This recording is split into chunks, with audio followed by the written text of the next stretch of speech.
Bonjour à tous, je m'appelle Nathalie Yamb et je vous remercie pour tous les abonnements, les partages, les likes, les commentaires et suggestions que vous faites semaine après semaine. Mon propos aujourd'hui a été suscité par un commentaire sous un texte que j'ai publié sur la situation au Tchad vendredi passé.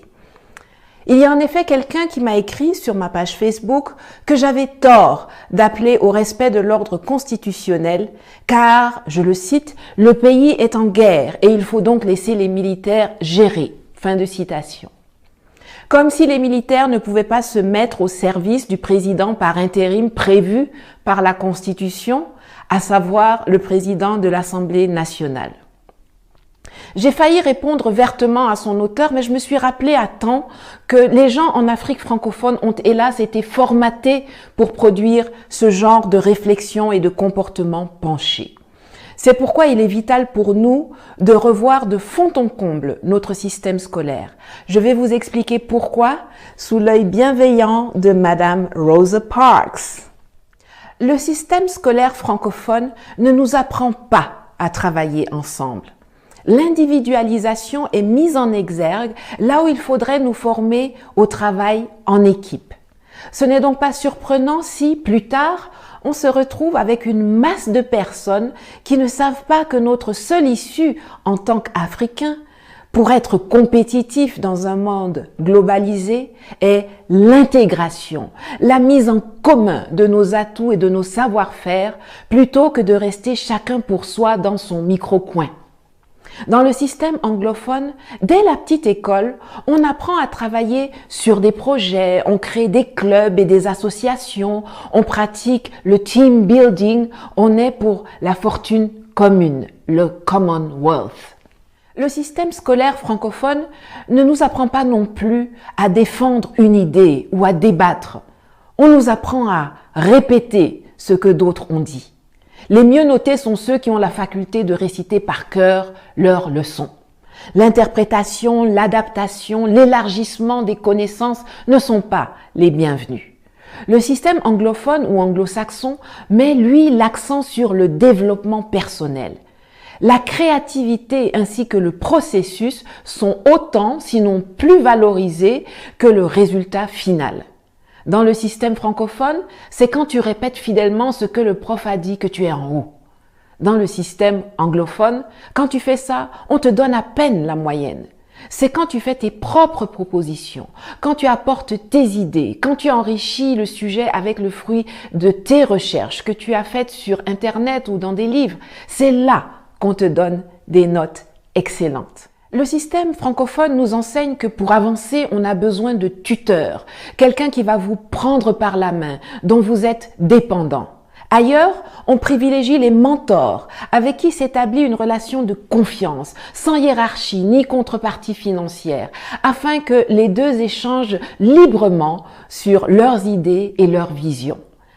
Sachant cela, on ne s'étonnera pas de voir avec quelle facilité les Africains francophones acceptent le fait d'être sous tutelle française, même jusqu'à l'ONU, où c'est la France qui a l'initiative des résolutions concernant le continent. On ne s'étonnera point de voir la France décider que c'est elle qui est la garante d'un processus de transition tordu dans un pays africain. La France décidait d'être la garante de la monnaie de 14 pays africains soi-disant indépendants depuis 1960. La France décidait ce qui est dans nos livres d'école.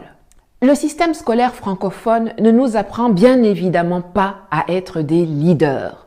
Jamais on ne nous entraîne à présenter un projet, à prendre la parole en public, à maîtriser l'art oratoire.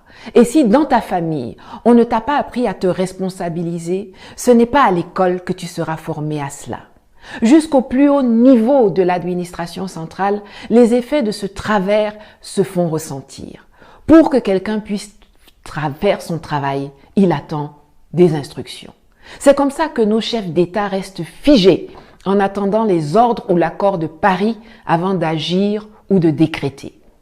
C'est dans ça, vous voyez, sur instruction du président de la République ou du Premier ministre, le ou la ministre XYZ a fait ceci. Pourtant, il ou elle a une fiche de poste, une feuille de route, des objectifs et un budget. Mais non, il faut attendre des instructions.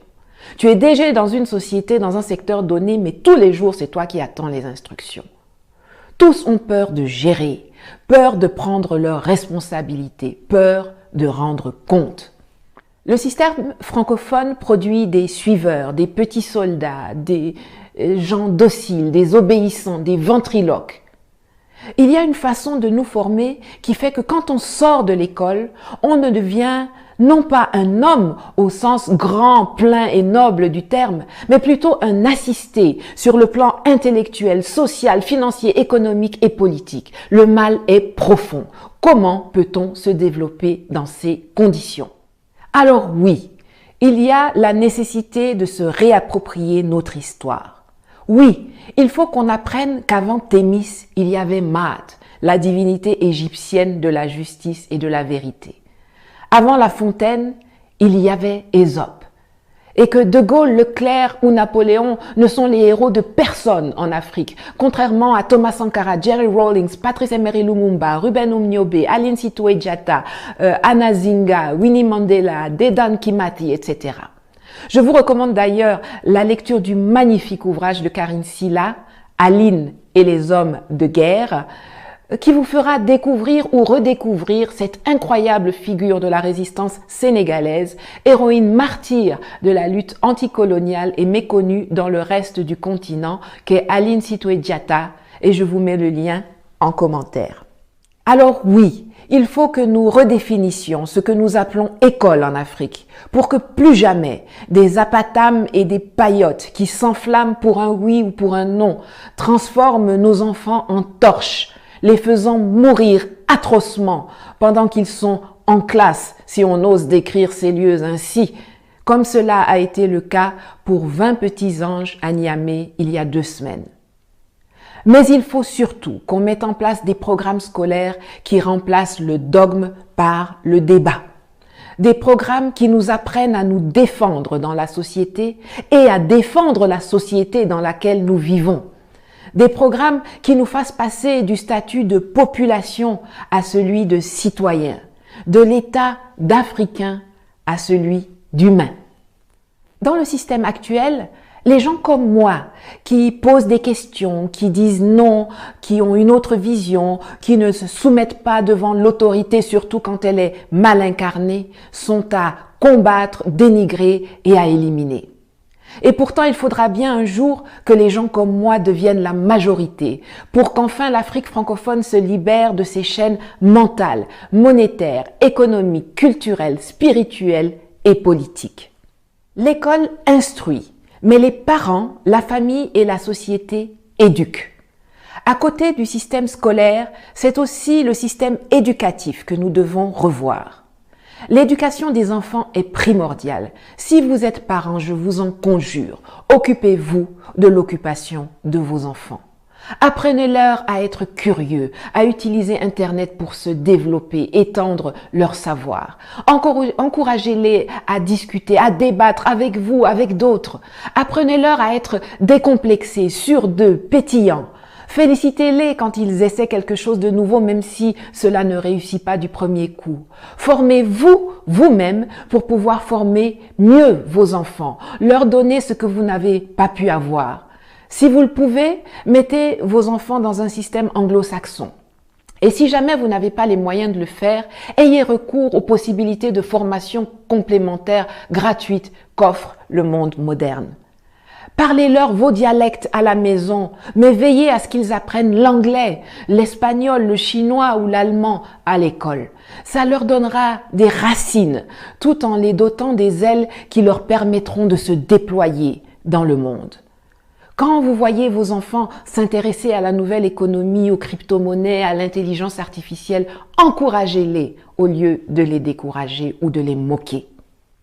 Et vous, les jeunes, faites un usage intelligent des nouvelles technologies. N'utilisez pas seulement vos forfaits data pour suivre des clashs et des buzz insipides sur le net ou insulter les autres sur les réseaux sociaux. Inscrivez-vous pour suivre des MOOC.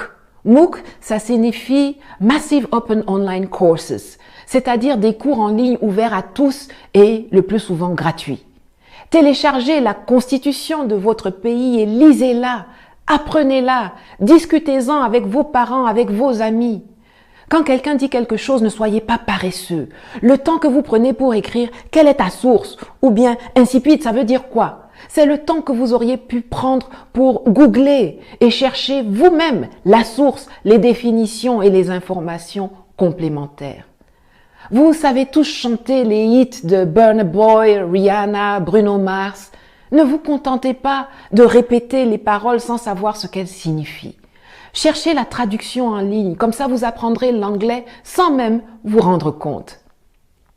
Ne bâclez pas tout, apprenez à avoir de la ressource. Un exemple, créer une chaîne YouTube avec votre propre contenu vous donne de l'expérience et pourquoi pas des compétences en tant que producteur, réalisateur, scénariste, ingénieur son, acteur, monteur, graphiste, photographe, publicitaire, etc. Ces expériences et compétences pourront vous être utiles, vous ouvrir des débouchés professionnels, vous créer des sources de revenus et vous permettre de vous développer. Ce n'est qu'un exemple parmi tant d'autres. Que chacun fasse sa part pour que nous puissions enfin sortir de cette usine de production de perroquets et de marionnettes appelée école dans le système francophone, que nous avons hérité de la colonisation et qui nous a servi et nous exclut de la compétition mondiale jusqu'à ce jour.